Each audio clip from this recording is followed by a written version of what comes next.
Hello, and welcome back to Things Are Going Great For Me, a podcast about the arts and the entertainment business.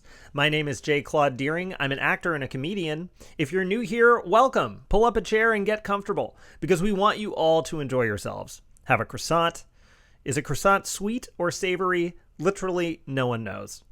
On each episode of this series, you'll hear from huge movie stars, big TV stars, and even some bright, shining Broadway stars, as well as second guest interviews with exciting up-and-coming comics and actors, and established producers, authors, and writers. We banked all the episodes, which also makes the series a time capsule of events that occurred throughout an historic summer. You can follow me, your host, at J. Claude Deering on both Twitter and Instagram, and you can follow our show handles on Twitter and Instagram at Things Are Going Great For Me. There you'll find our link tree that has links for our email list and Patreon.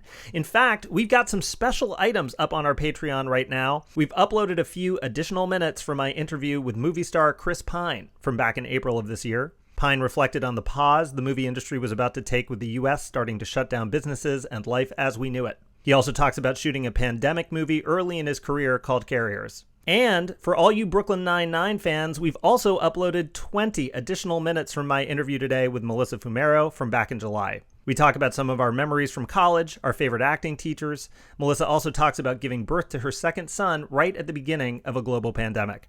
You can check us out on Patreon at patreon.com/thingsaregoinggreatforme.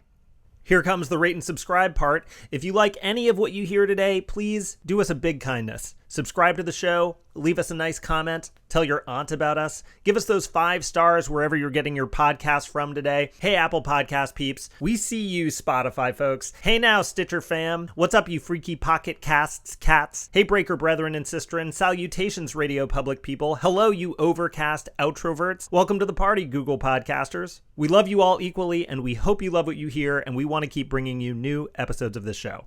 And by the way, we're thrilled to be sponsored for this limited series by Icelandic Glacial, the purest tasting water on Earth, sourced from the legendary Ulfus Spring in Iceland, naturally filtered through ancient lava rock, and certified carbon neutral for both product and operation. You are what you drink. Be a force of nature. Icelandic Glacial, natural spring water, sourced from Iceland. Available on Amazon, IcelandicGlacial.com, and a retailer near you. Today's first guest is Melissa Fumero. Melissa plays Amy Santiago on NBC's Brooklyn Nine-Nine. She's a TV comedy icon, nominated for the Screen Actors Guild Award for Best Ensemble in a Comedy Series. We talk about her early soap career, the highly anticipated Season 8 of Brooklyn Nine-Nine. We also talk about the origins of her sibling-like friendship with Lin-Manuel Miranda, shooting 2 different seasons of network TV while pregnant, and her first outings as a director. Melissa's a close friend. It's a great and candid chat. I'll be speaking with her in a few minutes. And a little bit later, you'll also get my conversation with David Lengel. David's one of the busiest working actors I know. He talks about going to high school at the renowned Fiorello H. LaGuardia School in New York, featured in Alan Parker's classic film, Fame, and what it was like going to high school with Nicki Minaj. He also talks about his experience working on films with luminaries such as Clint Eastwood, The Rock, and Eddie Murphy. It's also a wonderful conversation about craft and the differences of acting for theater and acting for television and film. So stick around, you're not going to want to miss it. Joining me again today is my producer and co-host, Winston Carter. How's it going, man? I'm good, man. So Melissa talks a little bit about this, their reboot for Season 8 that the writer's room is working on for Brooklyn Nine-Nine, following nationwide protesting against police brutality, institutional anti-black racism. She talks about the responsibilities all cop shows have right now to take a look at the ways in which they might be perpetuating problematic storylines about the police. There have been many cop shows. There are even other great cop show parodies in the past, like the really good Police Squad with Leslie Nielsen, which then resulted with the Naked Gun movies. There have been celebrated movies about cops, like Die Hard. Do you have any favorite cop shows?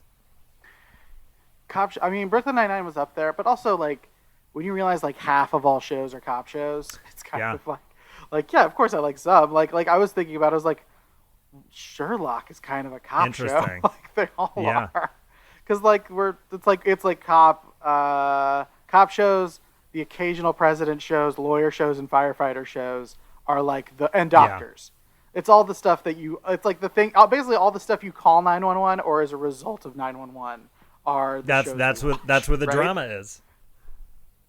Yeah, yeah, yes, that's what TNT, as TNT always says. That's where the drama Is that what I thought they were Characters Welcome, or is that TBS? I always get No, I think it TBS and is. TNT confused. They're the same, right? It's they're Turner. The same. They're the same. Yeah, they're the same. Um, yeah, the cop shows are great. They're fine. It is a weird time. I was thinking about that with regards to the new Batman movie that they're making, and I was like, well, Batman's a cop. Like, not only a cop, in the trailer, he's beating someone up, like really viciously beating someone, and I'm like, oh no, can I like this anymore?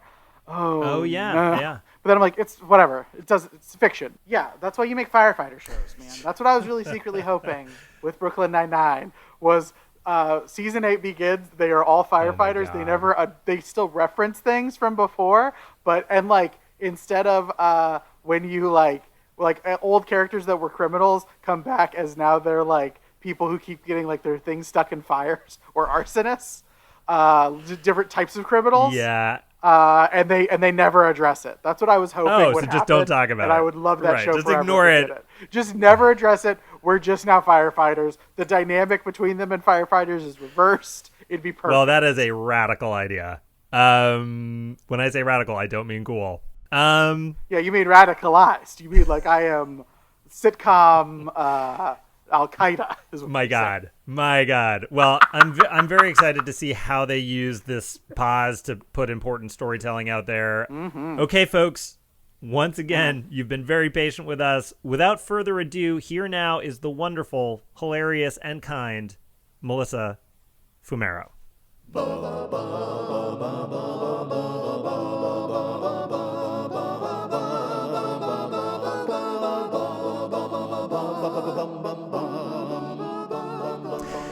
So we should probably say up top here that we're friends from college. And we were in the same acting studio for 2 years. So we've had an interesting timeline in our friendship. The week before college graduation, you had booked already, correct me if I'm wrong, a 5-year contract on One Life to Live. A 4-year contract, but yes. A 4-year contract. How did that happen? Did that arise out of an industry showcase? Was it like the first audition that you were sent on? How did that come about? I was doing Stone Street, which was the film and television studio, and they did weekly showcases kind of where an agent or a manager or some industry person, mostly they were agents though, would come once a week and do kind of like a sit down Q&A, and then every student would get up and do something for them. And so I actually started working with a small agency from one of those showcases. You know, they came and they liked me and they called me in. And so I was like doing some commercial auditions for them. And then I did meet another agency that ended up being my agent for a while. Same deal, came to a showcase, they liked me, whatever. And so they started sending me out on some stuff, but I was still in school. So, you know, and at that age, and you're in New York, you know, there's not a ton of TV and film, but at the time there was still like 5 or 6 soap operas that shot in New York. Yeah. So that was just one of the things that I happened to be auditioning for. And I screen tested, me and Katie Lowe's screen tested for Guiding Light. I didn't get it. Neither did she. And then someone from One Life to the casting director, one of the casting directors from One Life to Live came to Stone Street. And then they called me in. No, wait. I had already auditioned, I think. They came in and I very smartly at the time was like, oh, I just screen tested for Guiding Light 2 weeks ago. Like dropped that nugget in front of them. I don't even think I was fully aware of what I was doing, that it was like a smart thing to do. It was a subconsciously smart thing to do, right? But I did, and then they called me in for a callback like the next day. And then I screen tested twice and I got it after the second one. Interesting. And going back to acting teachers, we didn't talk that much about Doug Mawston, but Doug Mawston was my first year acting teacher at NYU, and we were very, very close, ended up being my mentor in so many ways. And I still like feel like 80 to 90% of what I do is everything that Doug taught me. I feel like he's always with me. I remember that. Yeah. He passed the day of my screen test for One Life to Live. Is that right? I didn't know that corresponded like that. Oh, wow. I screen tested. I went really to CAP emotional. later and then that night when I was walking into a rehearsal, I think for company, I found out about Doug. No, I found out about that Doug had a brain tumor when I was walking into a rehearsal for company. I found out that he passed when I was at CAP 21 after my screen test. I was like there randomly for something, and I think I found out. Wow. But it was the same day. Isn't that weird? That is weird. That's a lot of things conspiring around the same time. Yeah. Yeah. And then the start date for it happened to be, I had like one day that I worked in December, I think, which was like right after I like finished. I was like done for the semester. Yeah. It was like I finished school and I went right into that job. You have a big fan base from that show. You also met your husband, David Fumero, on that show. The thing I remember hearing about soap operas is how grueling the work schedule is. Did it prepare you well for your subsequent career? It did, in the sense that it's grueling in some ways. It's grueling in that it shoots all year round. You know, you don't have a season, so you have periods of time where you're on set a lot and you're working a lot, and it kind of takes over your life. But also, like, because it's such a big crew, most of the time I worked like 2 or 3 days a week. Like, it was kind of cushy in that sense. I didn't have anything to compare it to at the time. But like when I did Brooklyn, I was like, oh, this is a different beast. This is so much harder than anything else I've ever done. But I think the thing that soap operas prepared me so well for was, it feels like a speeding train that you jump on and you just hope that you hold on, and you don't, because you see people left and right when you work there that just like can't hold on, and they end up getting fired, or you know, and they don't work out. Because it's a lot of pages every day. It's 1 or 2 takes each time. So if you have to mess up real bad for them to do it again. So like, even if your performance isn't good, like they don't care. They move on. You know what I mean? Is that where that comes from? Where it's got a bad rep sometimes, where it's like the acting may not be what it is. Yeah. I mean, because you only get 2 takes. You only have 2 takes. Like, and 100 pages maybe the night before. Yeah, like whatever. I literally have seen episodes of myself on One Life to Live where I don't even say a line right, or I say something really grammatically incorrect, and it's like on television because they wouldn't go back and be like, hey, you said this thing wrong. Like, they would just be like, moving on. The poor script supervisor on that show is just like, yeah. Okay. I don't even think there is a script supervisor. They're just they commit like, suicide. You're getting the gist of it. You know what I mean? Plus, they're like pumping out scripts every day. You're like mostly saying exposition. You're not, doing. So yeah, it's really hard to make something like that, high quality, let's say, when those are the circumstances in which you have to like shoot it, and how you have to do it. So and then it's a huge cast. So I think the other thing that was really valuable to me was learning at a very young age to work with a lot of different personalities. Okay. Sure. That came in handy. Sure. Let's say. Yeah. So meanwhile, I moved out to LA immediately to work, and then we bumped into each other in a bar. How many years ago, do you think, at this point? Oh my gosh, I forgot about that. Was that when I first moved to LA? I think so. I remember you saying like that you and your husband had just moved, and like. So we're talking like 8-ish years ago, 8.5 years ago. Yeah. Yeah.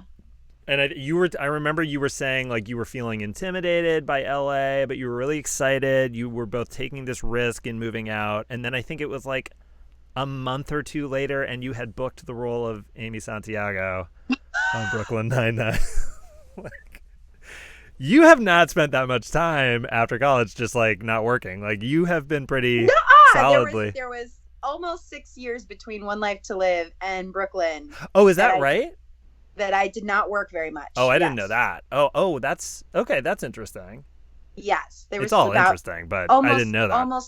Almost 6 years. Yeah, I think about that. And those years were a struggle. Yeah. Because you're living in New York City and you're not making soap opera money anymore. Yeah, David was still working on the soap, and that helped. God, obviously. David must feel good about that now because like David's doing fine. But I think when he was helping, he was doing, he was earning more. He must hold on. I know I would hold on to that. There was a time when yeah, we've been very, very lucky that I think maybe our first year in LA was probably the longest amount of time that we went where we were both kind of like down and not working. But one of us has always sort of been, and then this is the first time in our careers where we both feel like we're up and, you know what I mean? Yeah. Like, and have cool things going on. But it always sort of would switch. It'd be me and then it'd be him and then it'd be me and then it'd be him, Yeah. Yeah, I did book Brooklyn about a year after I moved here. I got here in January of I don't remember what year, and so it wasn't that pilot season, it was the next pilot season. Oh, okay. So you spent a year in LA being like, what the fuck is this? Where am I? Yeah. Who am I?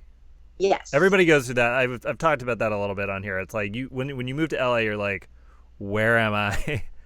Yeah. Who am I? Who am I? That's the big one. The big one is who am I? I don't know why that happens in LA, but you get here and you're like, who am I? Who the fuck?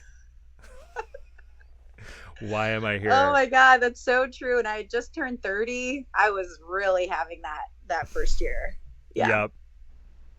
We have we've become even better friends. We are friends with each other's spouses. My wife went to college with us. And you knew Catherine from college. I did know Catherine because we were in Stone Street together, the film and television. She and Marissa and I were all in the same like group. So we had all our classes at Stone Street together. And then Marissa and I always hit it off really well. Marissa is your wife's best friend. Yeah. And she's also half Cuban. So we were like, Cubans. Right.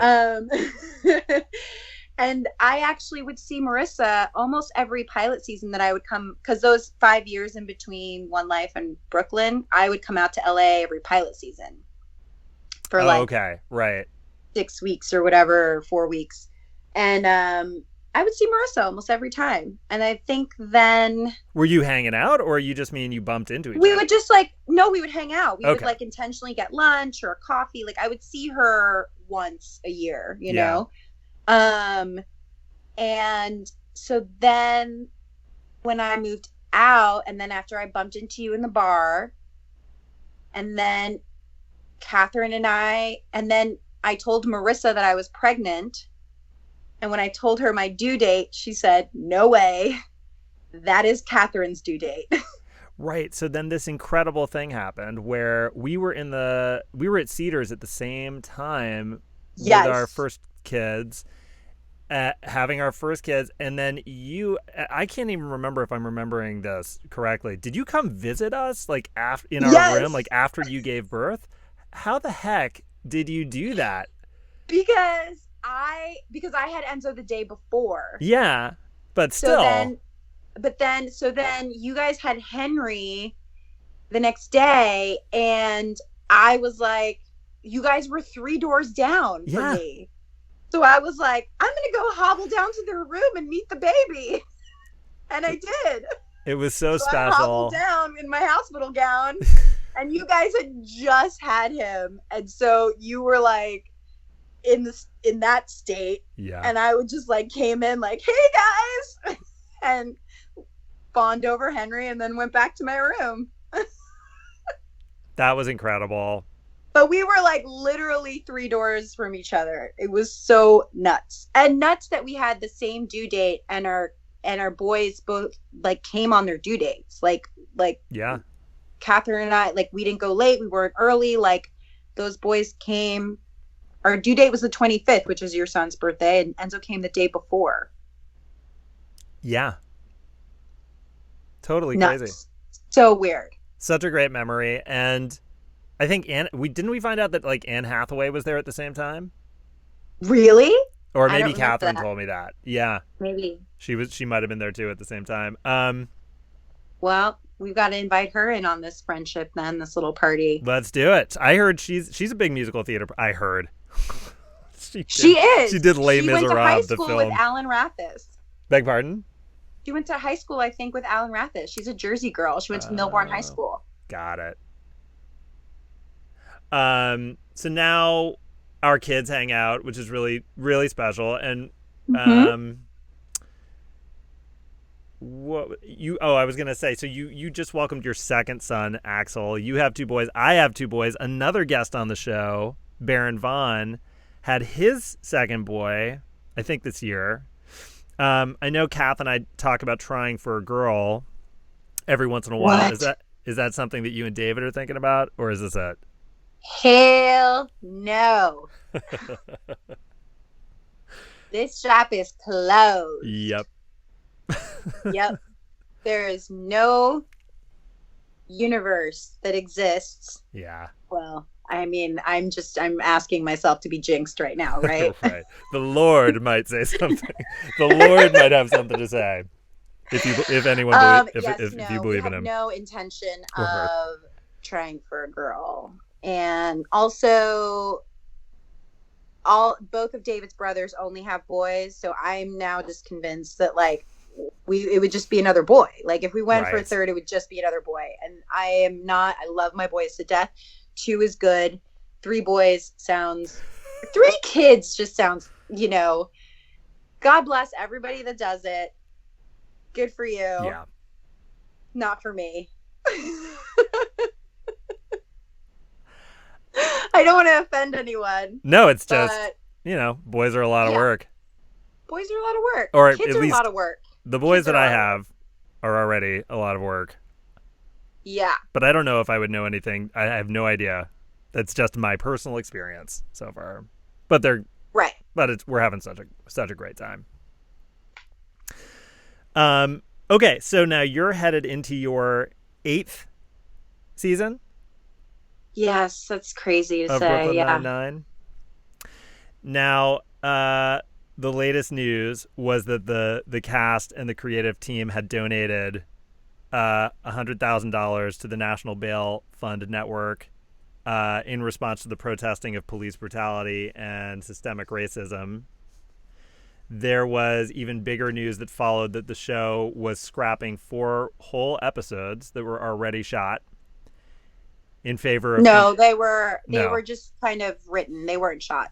Oh, they were written and not shot. Okay, got it. And that was in favor of reimagining this 8th season to meet the moment that we're currently in. Mm-hmm. The show has tackled social issues on more than one occasion. There's an episode in which Terry's character is racially profiled. There's also an episode that deals with, in the midst of the Me Too movement, that dealt with sexual harassment. Mm-hmm. How is this moment different as far as you know? Are we expecting a full season that is going to be dedicated to some of these issues about police brutality, systemic racism, qualified immunity? Yeah. I mean, I think the industry as a whole, I imagine, I know our show is, and my hope is that all cop shows are digging deep and looking at how we have contributed possibly to a toxic culture that exists within some police departments, and how we've,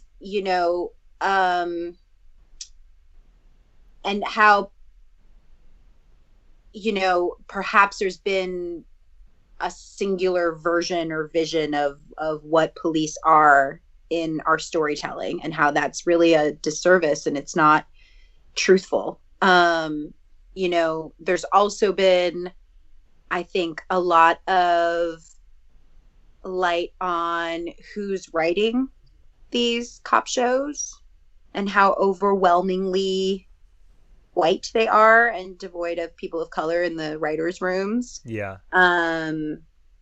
And so I think moving forward, I hope that everybody is like doing a lot of self-reflecting about that and thinking about how we want to present these stories, and what our responsibility is, you know, as story, because, you know, art and storytelling can be really powerful. It can shape people's opinions. You know, I always use this as an example, even though it's a completely different topic, but like, people were so much more homophobic until they fell in love with Will and Grace, you know, with Right. Will and Jack, like, and how that show humanized something that for some, you know, for people that had never met a gay person, you know.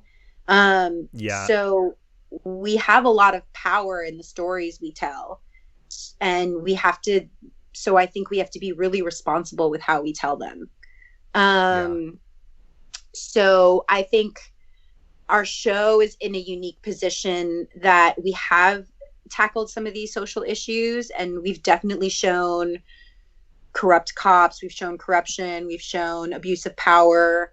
You know, we haven't with the Squad necessarily, you know. I think with the Squad, we've presented, like, to us, like, an ideological idea of what we hope policemen are like, police officers are like.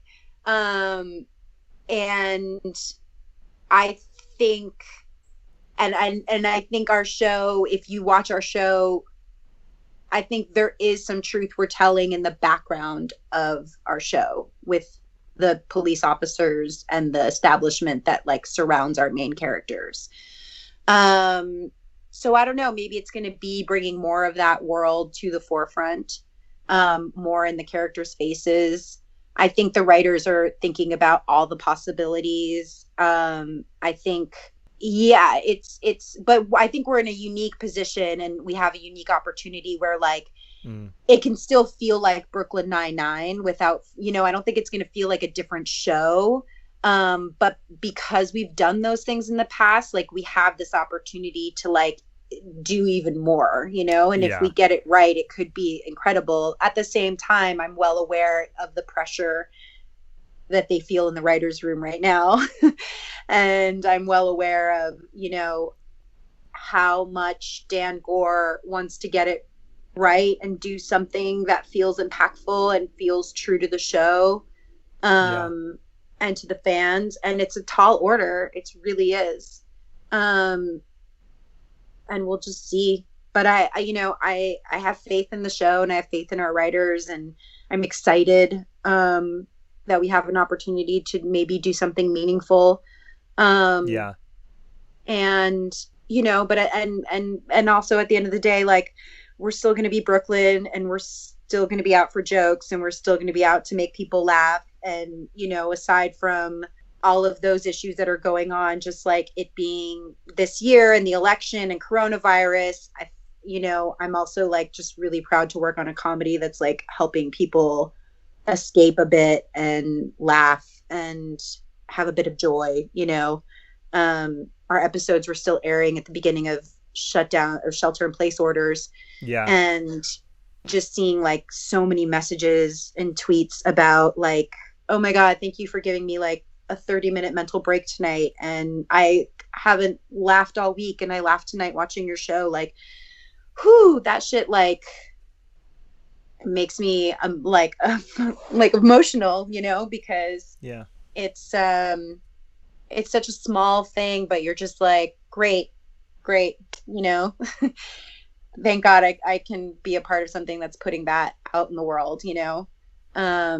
So yeah, all the things. It's I'm excited for this season whenever we get to shoot it. Yeah, I mean, I'm excited to see, I'm excited to see it, as I know a lot of people are. And to go a bit further back in the show's history, what was the move like when y'all moved from Fox to NBC? Did anything materially change about the show from your perspective, or was it just a new business parent? Was there a significant staff turnover, like a brand new crew you were working with? Did the network notes change significantly? No? No, to be honest, when we went back that first season with NBC, we sort of had to we kind of forgot that there was this big change until it would come up in an interview or when we did an event, or because we've had the same crew since season 1 for the most part. The bulk of it, we've had some people leave and some new people, but we've had a lot of crew members that have been with us since season 1. So that was the same. We've had our same stage was the same. Yeah. New people at our table reads, and permission to do curse words and bleeps and blurs, which we couldn't do on Fox. What does that mean? So we could bleep curse words and blur images, have blurred nudity or blurred, we couldn't do that on Fox. NBC lets you do that and Fox does not let you do that. Yeah. What, really? So that was more so conservative that was versus new not, maybe thing that we had never gotten to do before. That's so funny though, because I feel like on Fox, with Married with Children and The Simpsons, they pushed all kinds of envelopes years ago. Yeah, I mean, maybe not as much now. Yeah. I guess it depends on the show, but with us, I guess, I don't know. We couldn't do that stuff. That's interesting. I didn't know that. Yeah, they were pretty conservative with us. Now, last season, you were expecting your second child in real life. They incorporated it into the storytelling, but they made the opposite choice when you were pregnant for the first time, opting to hide it. Yeah. Can you talk a little bit about the differences in shooting those 2 different seasons of network TV while pregnant? I mean... Ooh, well, the first time was 1,000 times rougher. Yeah. Because I worked my entire pregnancy. Yeah. I think when we started that season, and that was when we were still doing 23 episodes. So I started the season maybe 2 months pregnant, and I gave birth 5 days after we wrapped. Oh my God. So I literally did the whole season pregnant, which involved just compression socks and lots of what are compression socks? Oh God, compression socks are what they sound like. They're really tight ass socks, but they help with circulation. Oh my God. They would help my ankles and feet from swelling to ungodly means. So I would live in these compression socks, and it's how I would survive the day when I was 7-8 months pregnant on set.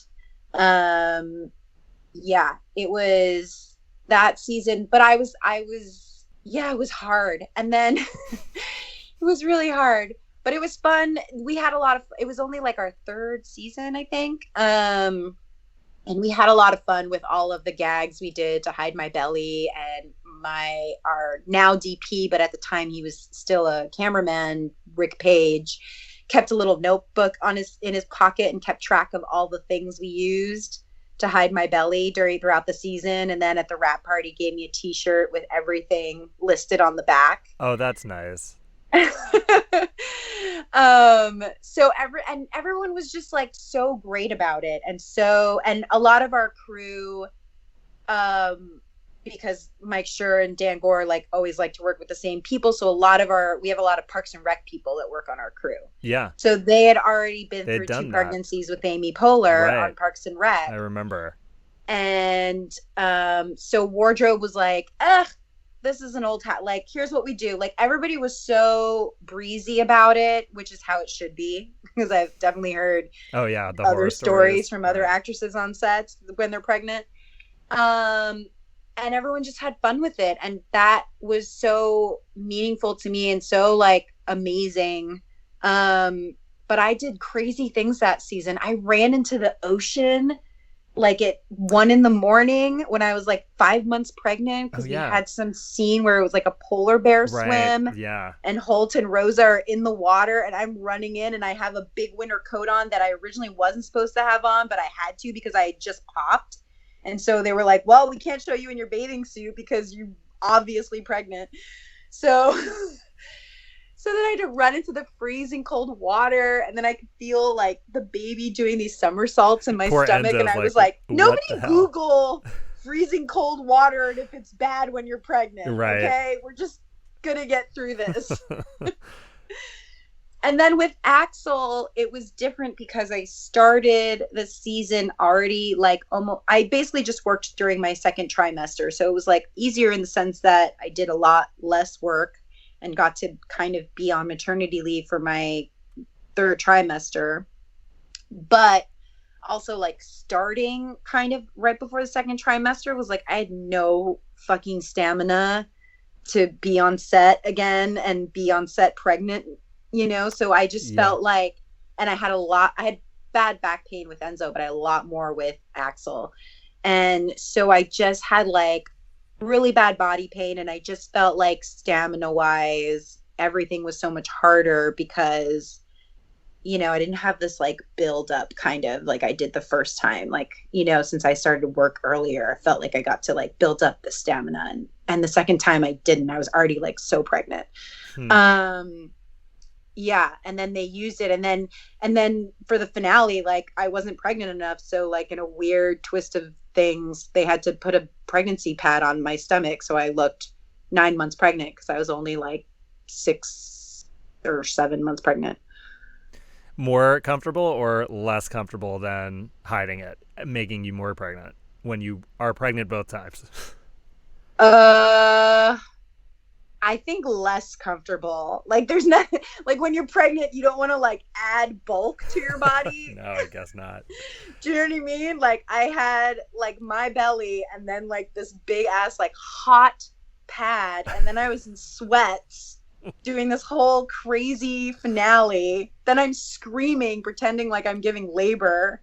The crew is like, especially people that like don't have kids, are like, can this like off, like can you start your labor, like, and I'm like, it doesn't work like that, like we're fine.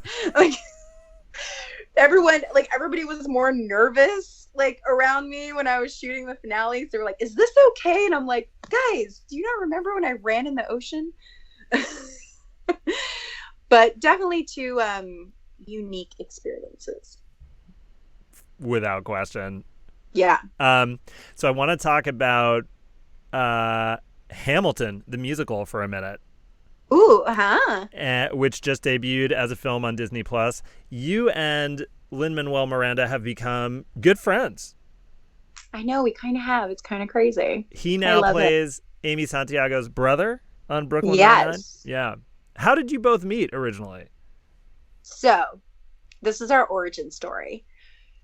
After we won the Golden Globe season 1, Lin tweeted about Brooklyn and how he loved the show. I think it was some like, oh, my favorite show won the Golden Globe, something like that.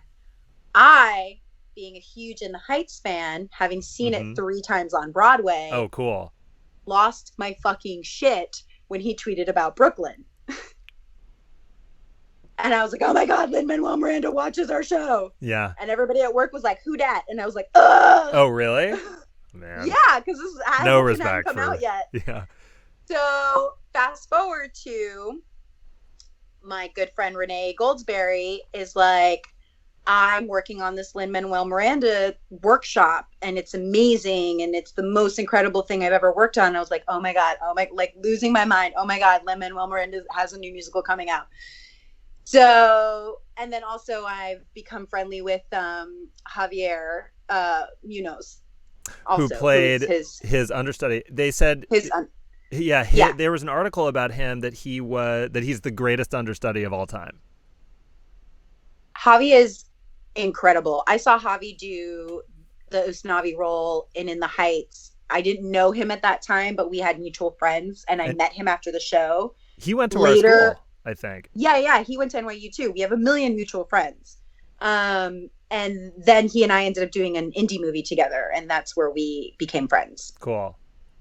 So then I knew two people that were involved in this Hamilton musical, and David was working on Power in New York. Your husband, yeah.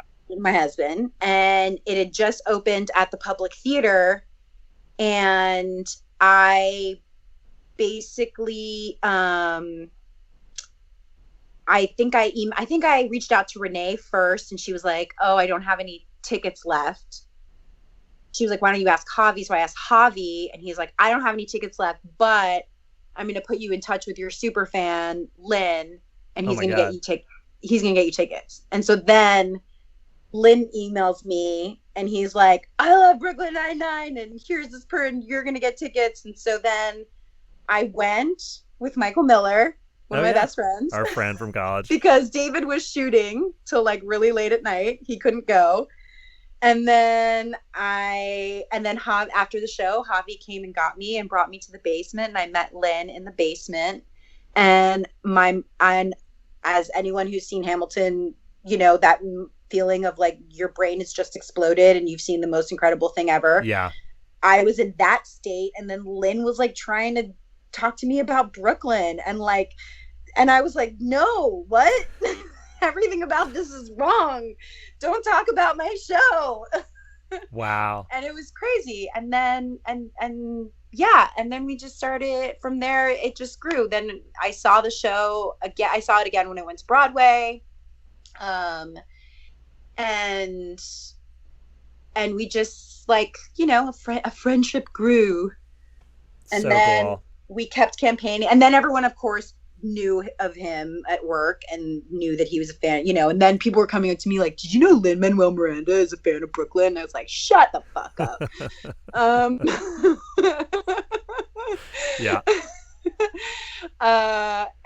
And we finally were able to have him on as a brother, which was always was the plan for a long time, and it took a while though for schedules to line up. Yeah. Sure, I can understand that. Yeah. And now I've heard that he typically he seeks to pull his talented friends in on projects. You're trained in musical theater. Have you both talked about collaborating? No. When he was on Brooklyn, we talked a little bit. He was asking me a little bit about, you know, he was like, "What shows did you do at NYU?" And I was like, listen, here's the deal. We're not comparing notes. I was always like the actor / dancer who could kind of sing. So I never even though that's what I wanted to do. I also in college, I just thought I was going to be like a chorus girl, dancing in the background for a few years. And then maybe I was going to teach or something. That's what you thought your career was going to be? That's what I thought my career was going to be. Holy shit. Yeah. And I was like, I don't know, maybe if I'm lucky, I'll get to do some acting, because I always did love acting the most. But I think because I felt like everyone saw me as a dancer, that was what was going to end up being my fate, I guess. Yeah. So, but yeah, I mean, I hope to work with Lin many, many times. We have a joke now because we just played husband and wife for the One Day at a Time episode. Right. I was going to ask a little about that. So you've recurred on One Day at a Time over at Netflix, which follows 3 generations of the same Cuban-American family living in the same house, a newly divorced former military mother, her teenage daughter and tween son, and her old school mother. Yeah. And there was a successful movement to get the series renewed. Am I right? Yes. Which was so exciting because, there's Latinx shows are pretty slim pickings. So I was really happy to see that show got picked up by Pop TV. And they recently did a special animated episode that was politics themed, where the family get a visit from their conservative family members, which includes your character and Lin-Manuel again, and he's playing your husband here. Yeah. Interesting. So now we have a joke. I was like, well, now we have to see how many things we can just play, like how many ways we could play family members in everything we do. Sure, totally. Just to get to hang out. We just have to keep, acting in things together where we're related. And finally, you recently made a pair of directorial debuts with an installment of a series called The Front Seat Chronicles, followed by directing an episode of Brooklyn Nine-Nine. Am I correct with that so far? Yeah. Can you talk a little bit about what you learned from your directing assignments? Whew. I mean, it sounds cliche, but yeah, I learned so much. I also was, because especially jumping in, Front Seat Chronicles was sort of like let me see if I even like directing before I really try to pursue this. It was like very low budget kind of web series that I had a connection to the creators to, and I used my friends, Kim Allen, who we went to college with. Yeah. And so, and it was like we did it in 3 hours, like whatever. But it showed me that I did really enjoy this experience. I've always really loved actors. Not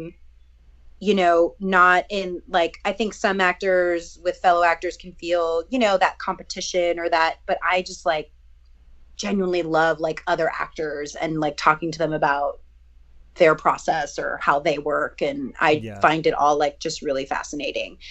And so then on Brooklyn, it was still just kind of like a big unknown. Like, what if I do this and I hate it, or I'm really bad at it, or it's like really a struggle to like sloth through all this work.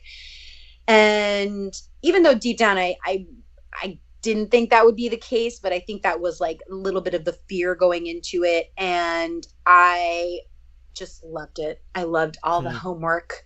I loved all the preparation. Oh my God. Prep week was my favorite.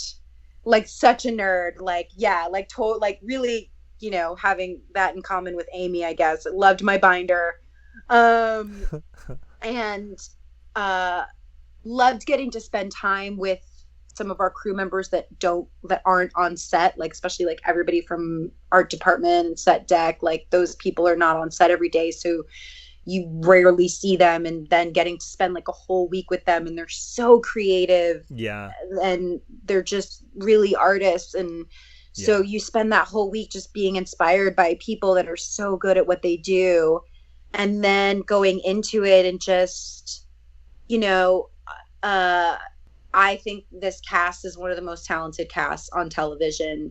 And even though I work with them all the time, there was something about sitting at the monitor and watching them take after take and just be like, oh my God, like they're just so, and finishing a scene from that point of view and that mindset and going, I have 10 different ways the scene could go, like, and the scene could be edited. Like, I have so many good options and so many good joke options, like, holy shit, and then editing was like, the part that was the hardest and the most stressful because it's the area that I have the least amount of experience in.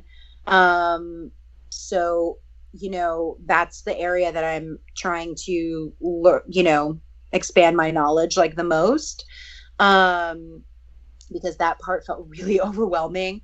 But the on-set time and working with the actors, it was so fun. And everyone was so supportive, and everybody really like had my back. And God, it was that day with Chelsea, and we had like 200 extra or 100 extras, maybe not that many.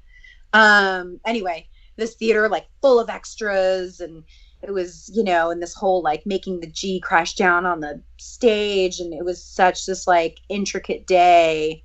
And Rick Page, our DP, and our AD, Linda, the three of us worked so hard on making sure that day was like super organized, and we knew like every little thing we were going to do that day and everything that we had to get. And yeah, it was like that, I love that shit. Like, I love just that collaborative team kind of spirit, It was so fulfilling. So, and I can't wait to hopefully do it again at some point.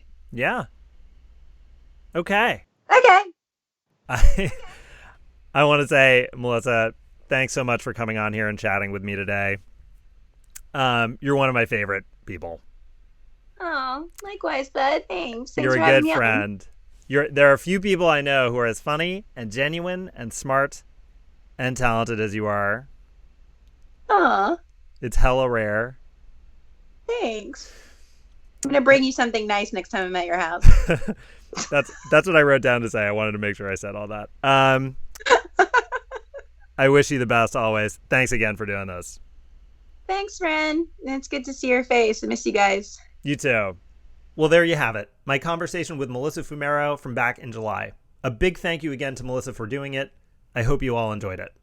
I talked a little bit earlier about our Patreon. We will be splitting 20% of all our Patreon signups for the rest of Season 1 between the Louisville Community Bail Fund to protect folks protesting in the name of Breonna Taylor and to Black Lives Matter. Before we move on to our second interview today, I'm going to take another opportunity to ask you all to please subscribe to this podcast wherever you're getting your podcast from today. We've got more incredible interviews coming up with folks like Ryder Doyle, Sarah Paxton, Christine Woods, Tembi Locke, Vinnie Chibber, and Elna Baker. If you like what you hear so far, please give us those 5-star ratings. Leave us a nice comment. We so appreciate all your ratings, reviews, and kind words, and we want to keep bringing you these great episodes. Next up is David Lengel. The day we spoke followed SAG-AFTRA's controversial new healthcare policy plan changes. David has proudly made his union health insurance for the last 10 years. We talk about the challenges of being a working actor, going to high school with Nicki Minaj. He also talks about joining the migration to become a bi-coastal LA-Atlanta actor. David was in my wedding party. He's one of my very best friends. Here now is me talking with David. Double down. Langell.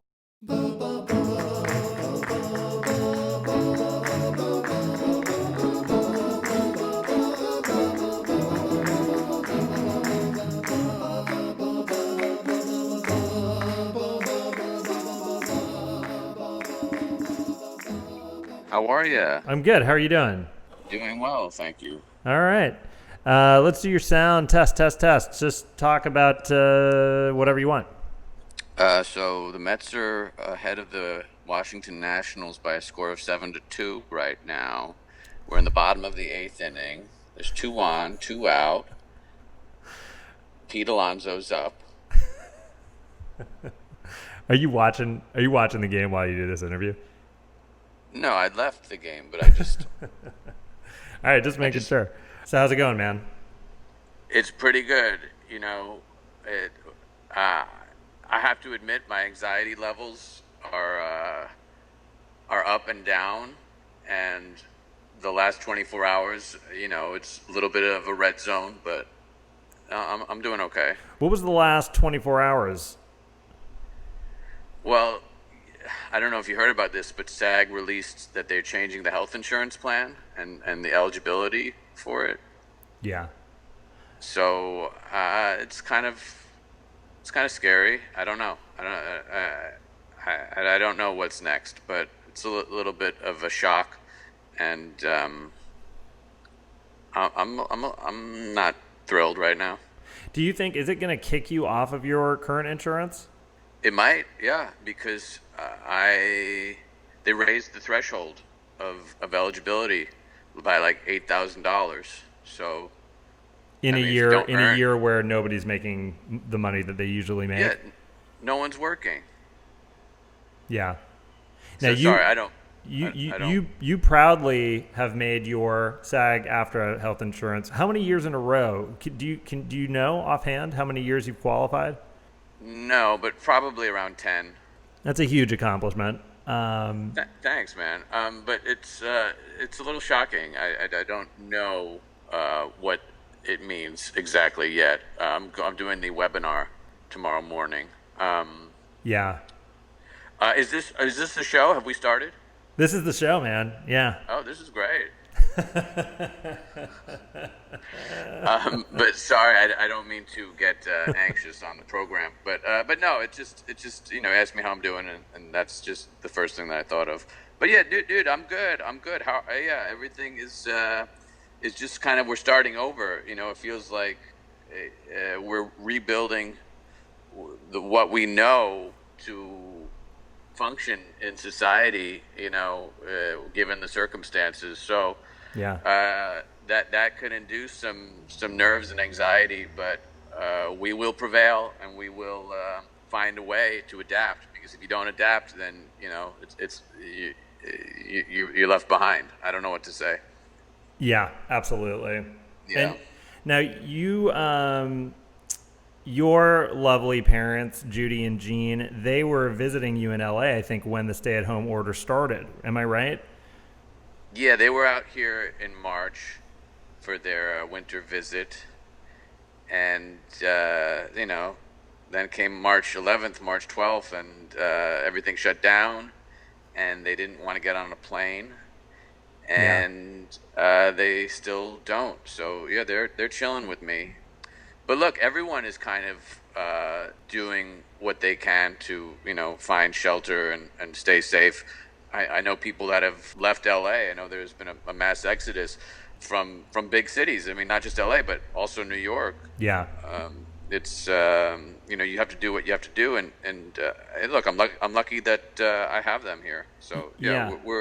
We're doing our best, and we're getting through this thing. Yeah. Now, one of your first jobs in Hollywood was co-starring in a TV movie called Pandemic, starring Tiffany Amber Thiessen. Correct. Yes. What a strange... I remember when you booked that, and it was this word I had never heard of, I don't think.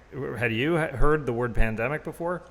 No. I had heard of epidemic, but pandemic was new. And I remember there was an IMDb article about pandemic,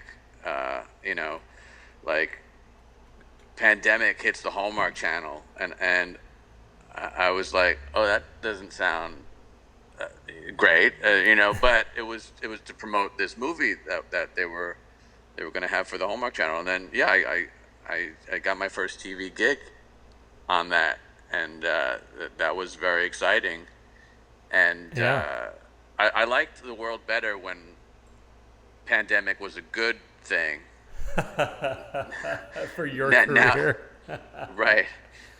Now that now that we all have a new relationship to that word, it's really awful. It is, yeah. But no, Pandemic was a 2-part miniseries starring, like you said, Tiffany Thiessen, French Stewart, Vincent Spano, David Lengel, and I think I was the very last person credited in the cast, which I made the cut. You had a lot of you had good scenes in that miniseries. Do you remember how they solved the pandemic in the story? Good question.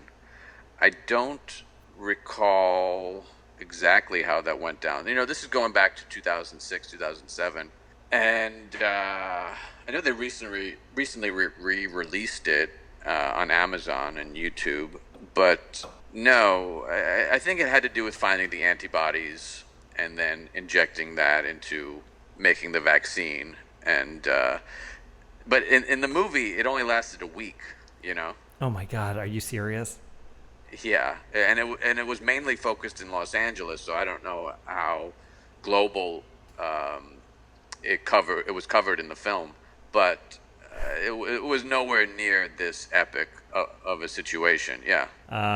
So some aspects of the entertainment business are starting to open up again. Have you been auditioning again?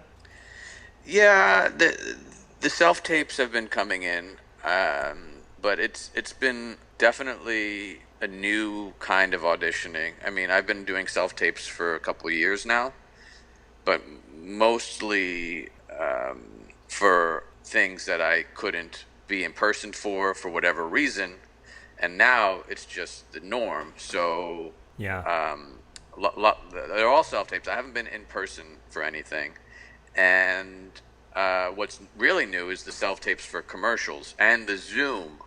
So it's like doing a live tape with someone on the other end, which is different from a tape, like a normal self tape where you can do it as many times as you want.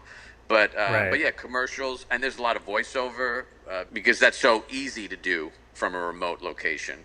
So I've been doing the voiceover as well. Some TV stuff, but that's all kind of happening later on in the process than the commercials and the voiceover, which seemed to have started first. So we've known each other for 20 years now. Is that right? Yeah. Wow. You are the person on this podcast who I've known the longest so far. You were also in my wedding party. Wow, that's right. We met in college, but I knew you before college, right? You didn't know me, but I knew you. Yes, that's right. You saw me on a documentary series, but yeah, I didn't even know that anyone had seen that. But I'm glad that we figured that out. Yeah, so I was in high school over in the UK, and there was a TV series on a channel over there called ITV, and I think it was called America High. Was that what it was called? Do you remember? I think it was called New York High. That's what it was called. Yeah, it was called New York High, right? And it focused on the LaGuardia High School of Performing Arts, which is a public school in New York City, where you went, a very famous school, pun intended, I suppose, because it was the school that features in Alan Parker's Oscar-winning film Fame. Yeah, the Fame School, as we like to call it. He just passed away. Made. Did you know that Alan Parker just passed away? I think he passed away this year. I think I saw. Oh, I did not know that. That sucks. A wonderful director. Yeah, it's one of my favorite movies. Did you like that movie when you were growing up? Oh my God, I loved it. Everyone who went to LaGuardia watched that movie the day before the first day of school, freshman year. And I remember at orientation, September 11th or September 9th, whatever the first day of school was in 1996. And going around the room, one kid said, "Who else watched Fame last night?" And everyone laughed and giggled and oh my God, yeah. And I think I did too. If I didn't watch it that night, I watched it some point that week. And it's just, that movie it's kind of sad. I don't know. It really hits home. There's a lot of nostalgia, and just everyone can relate to that movie. Being an artist and growing up, living in New York, going to school in New York, being an actor in New York. It's just tough, man. I mean, but it's also a beautiful thing to experience that with fellow actors for the first time, and that's really what made LaGuardia so special, is that we all kind of came together as children who wanted to break into this world, and then the innocence that we had, kind of just learning it together and without pushing it too hard. I mean, I remember as a shy kid, I really didn't see where I fit into the theater world or the acting community, or just the actors in school. And I was so quiet, and everyone else was so boisterous and chatty and outgoing. And when I did my scene or whatever, my exercise, it kind of allowed me to exist without pushing it out, because I wasn't trying to do anything. I was just this awkward kid. And it really allowed me to do good work, because I wasn't trying to do anything. And now, as an actor, as an adult, I wish I could capture that innocence and lack of pushing, because I'm so over the top in a lot of my performance, because I'm trying to be something. I'm trying to repeat what has worked. You know what I mean? So it loses the authenticity. But back then, it was just so pure. Yeah, I remember you saying on occasion that your best work is behind you. Well, we all kind of feel that way. Yeah, it's tough to always be at your top level when you've already performed at a top level, because you're always comparing yourself to what you've already done. So look, we are all our own worst critics in some form. Yeah. And when I said that to you, half in jest, but there is truth to it. And as an actor, your performance, especially in theater, it doesn't live on forever. It only in your memory. So I mean, you remember how the people around you responded to it, and it seems so special at the time. But if it's not a painting, and if it's not captured on film, it's gone. I mean, that's another, you know. Yeah, you just remember like crushing in a high school play where people are making so much noise that for what you just did, you remember that like wall of sound coming back at you from a very happy audience. It's a beautiful thing, and that's all just, you know, a nice memory for a lot of us at this point. But you know, you make new ones, and yeah, look, I do believe there is plenty of opportunity to do fine work for all of us, right, Claude? I mean, oh, absolutely. Well, your work is, you know, I having only seen clips of you from high school, and even that being strange. Right.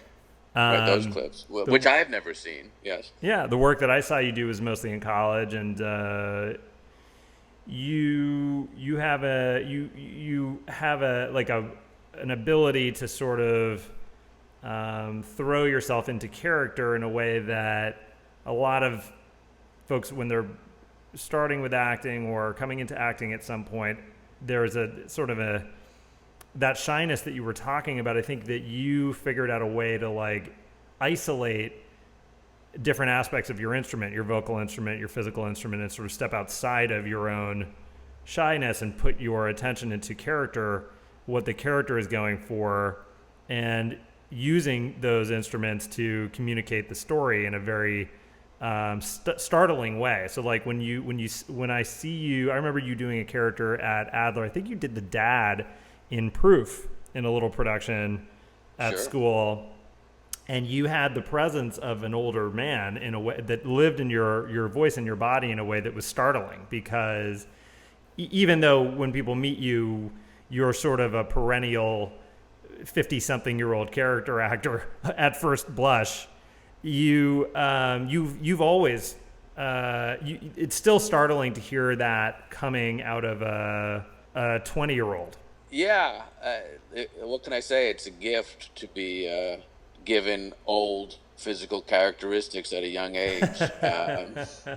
Although not always so old. You'd been compared many times to David Schwimmer as well.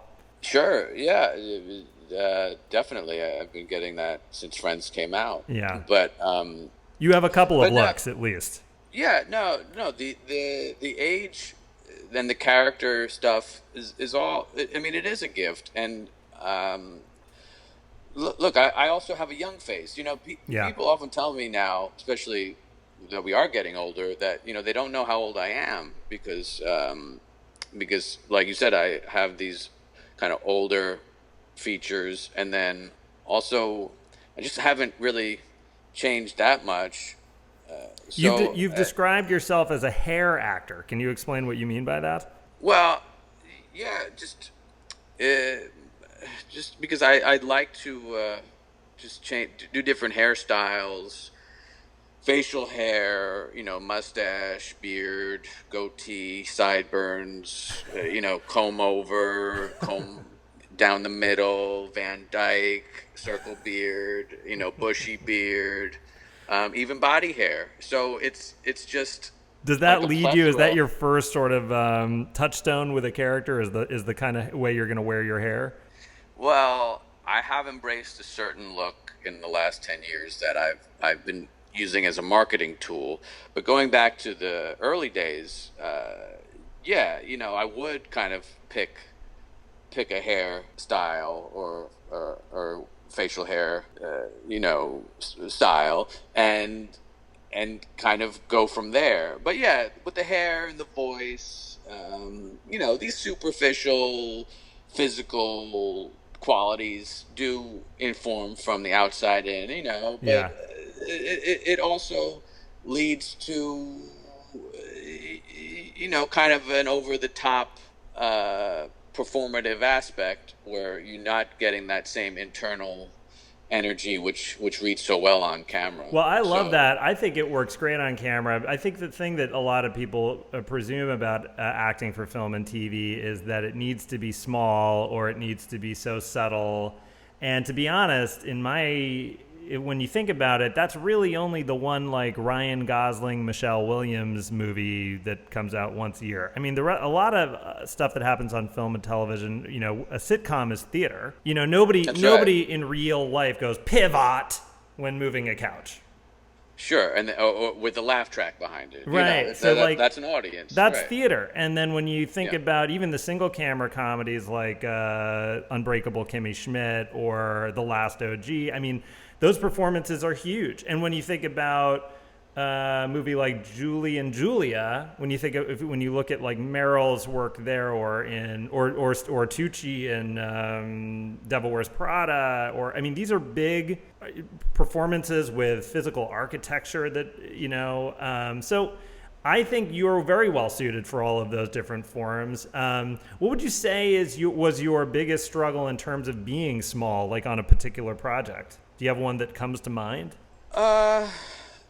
Well, you know, when you're in the turning point of a story, then you kind of have to raise the stakes and find the balance. So, I mean, what just came to mind, I was an independent film I did where I was one of the ensemble of main characters, and we reveal to the other characters in the movie that we've been conning them the whole time, and I'm having a moral dilemma where I have to let them know that it's all a con. And I remember the director, my good friend Jason Lockhart, who's now my agent, but he said to me,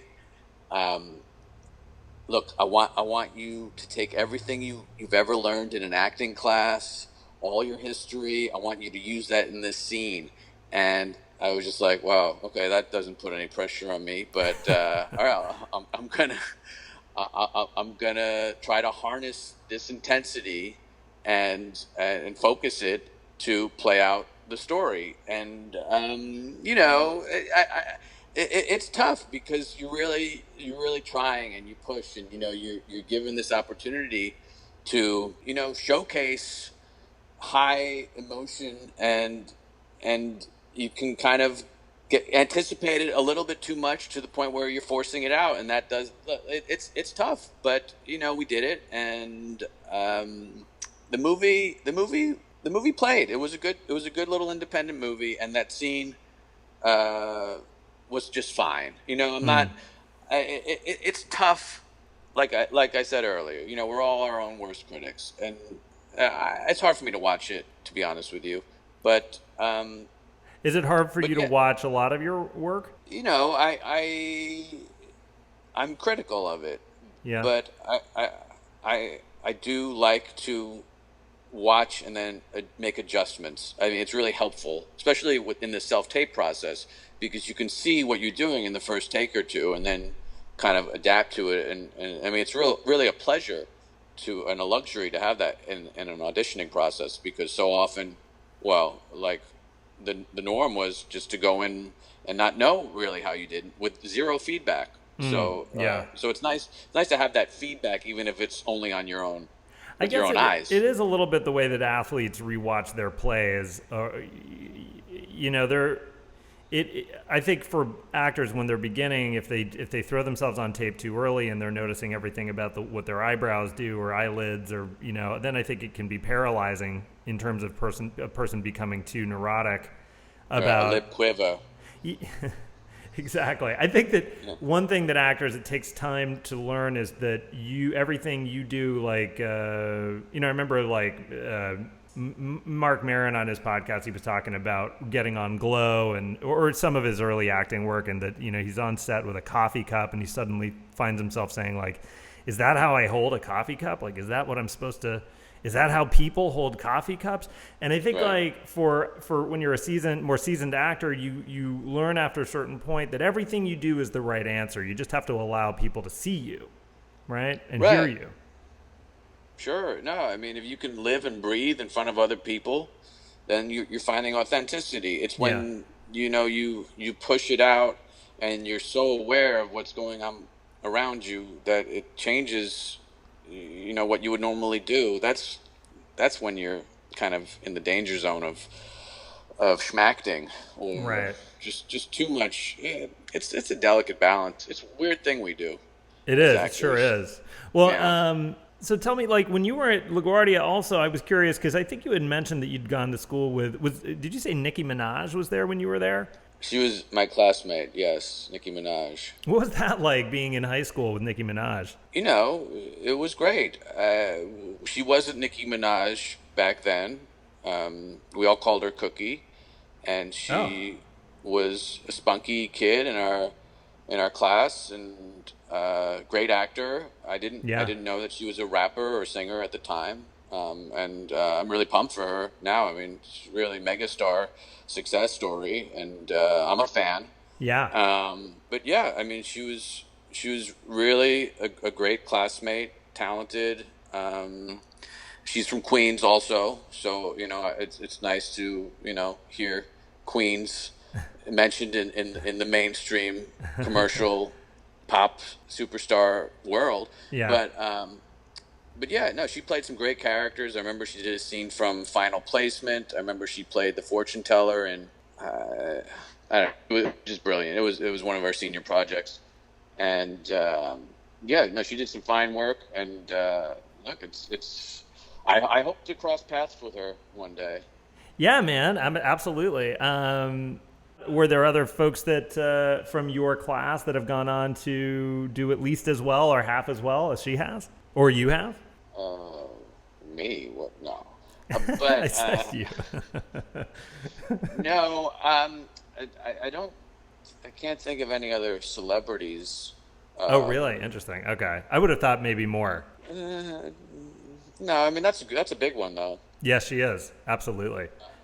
You're one of the busiest actors that I'm friends with. Although not Thank you. everyone may know your name, you've made a name for yourself with many of the important casting offices in LA.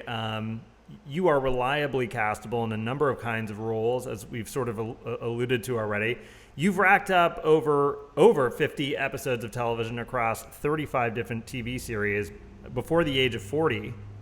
In effect, you are bringing back a classic kind of Hollywood journeyman actor. You may not always be high up on the call sheet, but you don't stop working, and many of your roles have turned into recurring jobs. Yeah, I'm very lucky, very grateful, and circumstances have allowed some of those recurring jobs to happen. Yeah, I mean, the most recent one that aired on TV was just it was like a 3 line role as a reporter on a Disney Channel show, and then I ended up doing 5 episodes, and I probably would have done more if the show was still going. Yeah. Um, and they really embraced me as kind of a character on that series.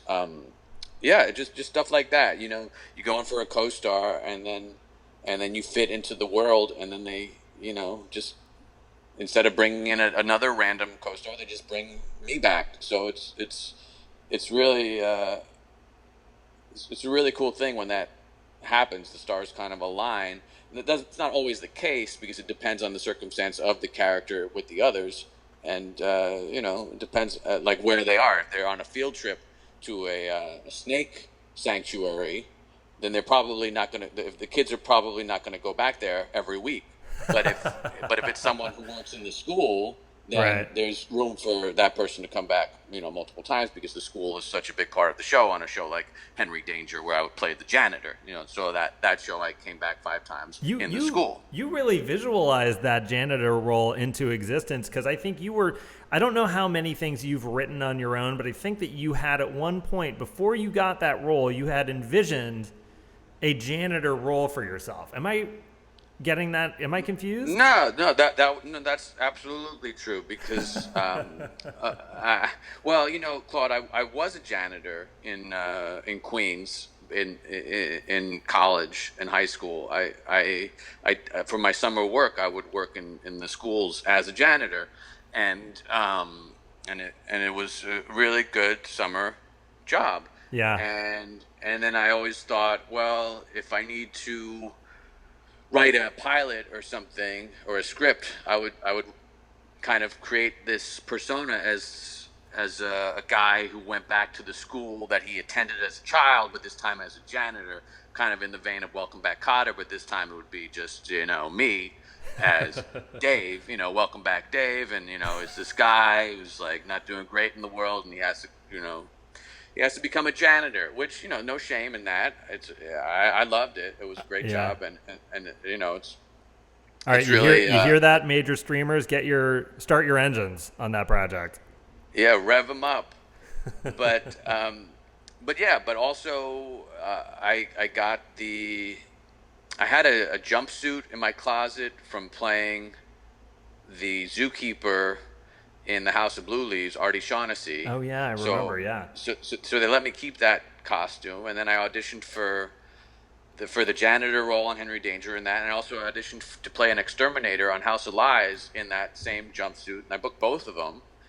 And then they did the Scottish play at Art of Acting, and I played the porter, and I played him as a janitor in a jumpsuit, in the navy blue Dickies, and they let me keep that costume. So now I have two jumpsuits, so I can play the janitor. You're anytime. Ready to do anything involving utilities. Master of the custodial arts. So but you recently worked with Clint Eastwood in his movie Richard Jewell. Congratulations. Thanks. Isn't that crazy? We're getting Clint Eastwood into this podcast? I know. Hey, sure. That's wonderful. Clint Eastwood and Nicki Minaj and in the same podcast. Well, cool. Clint, Nicki, Cookie, if you're listening, I just wanted to say, what up? Oh, boy. Okay, we'll have to tweet at her. So tell me a little bit about what was it like working with Clint? It was, it's a dream come true just to even have that thought in your head, right? And then for it to physically manifest in reality, unbelievable. I walked up a metal grate that was makeshift just for the film, and there he was on the third floor of this metal grate in the middle of Olympic Village in Atlanta, Georgia, to recreate the 1996 Summer Olympics, where the Richard Jewell story took place because of that bombing that he was blamed for, but he was innocent. And going up those stairs, seeing Clint Eastwood, it was just a surreal moment. And I played a cameraman, and someone was telling me, "Okay, this is a $100,000 camera. Don't drop it." And I was like, "Oh God." But there was Clint at the set on this grate, which was kind of a prop craft service table. He was eating that as if it was the real craft service table, and I thought that was cute. But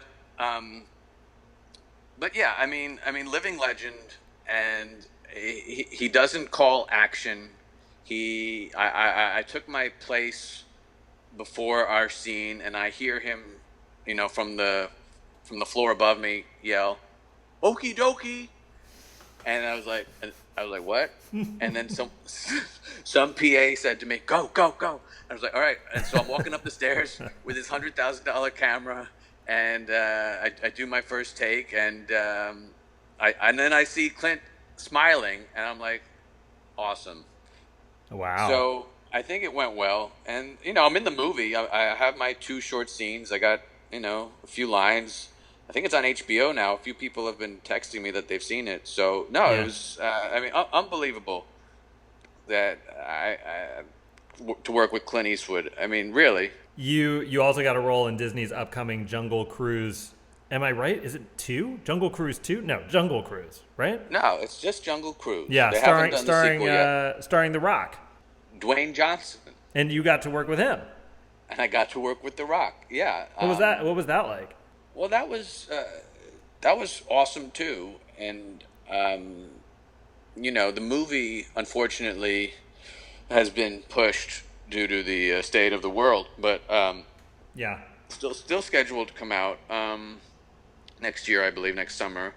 And The Rock is an amazing person. He has got so much on his plate, and he's so positive, and he shows up so prepared, so funny, so charming.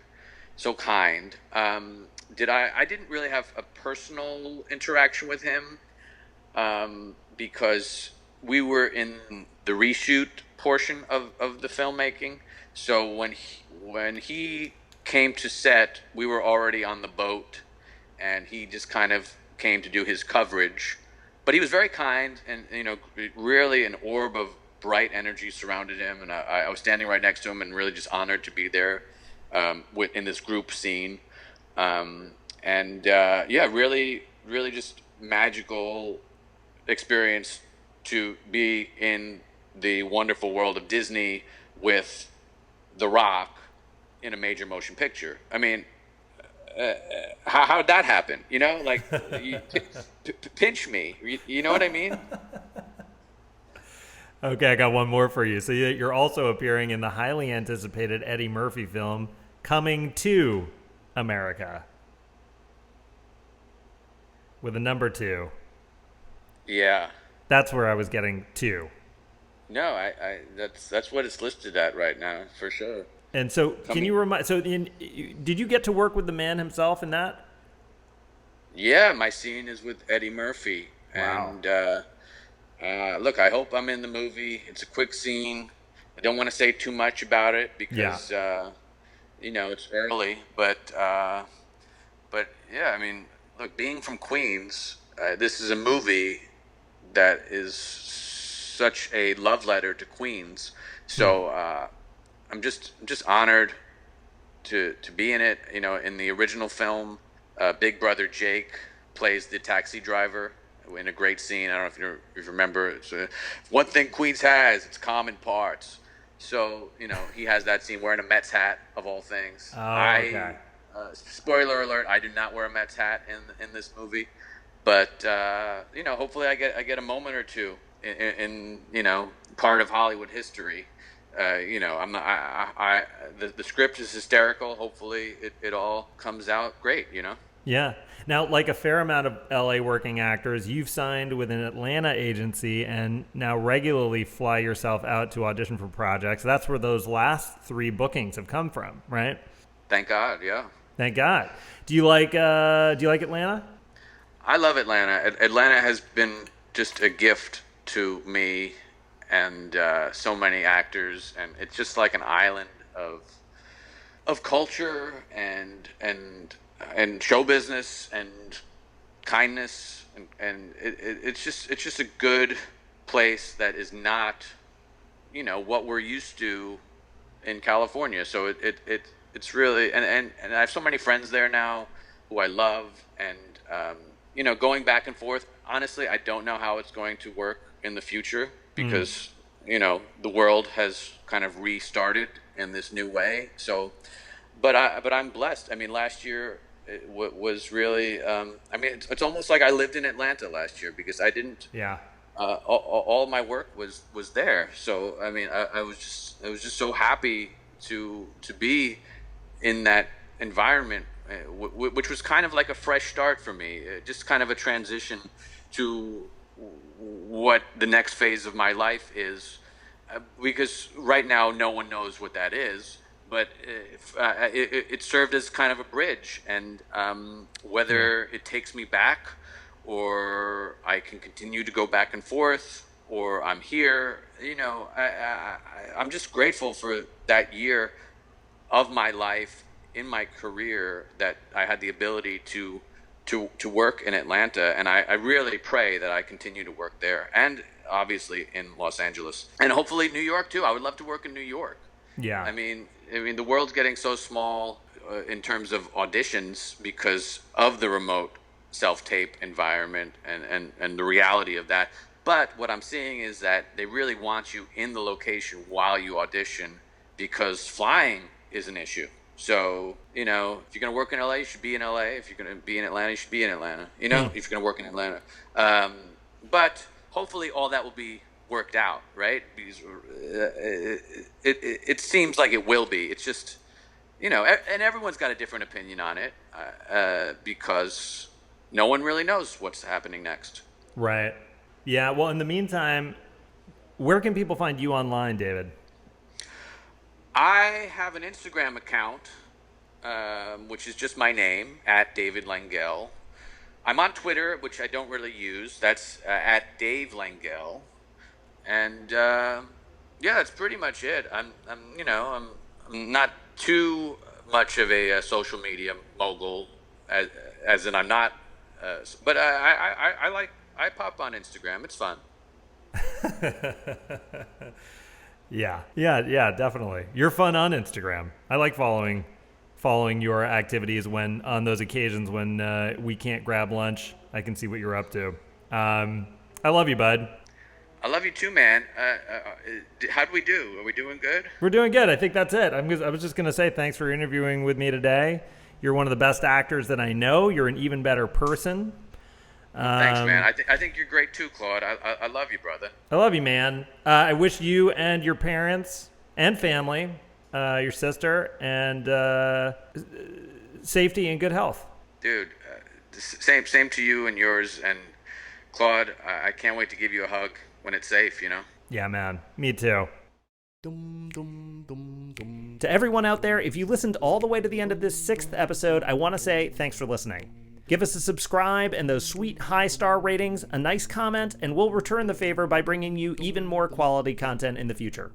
Stay tuned, because we've got 4 more incredible episodes, including interviews with Writer Doyle, Sarah Paxton, Christine Woods, Tempe Locke, Vinnie Chibber, and Elna Baker, to name more than a few.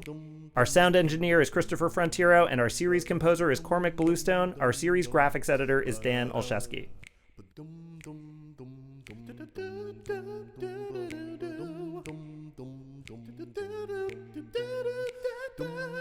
Vote. Please. Get your absentee ballot, fill it out, then take it to a polling station and drop it off. Thanks for listening. See you next time.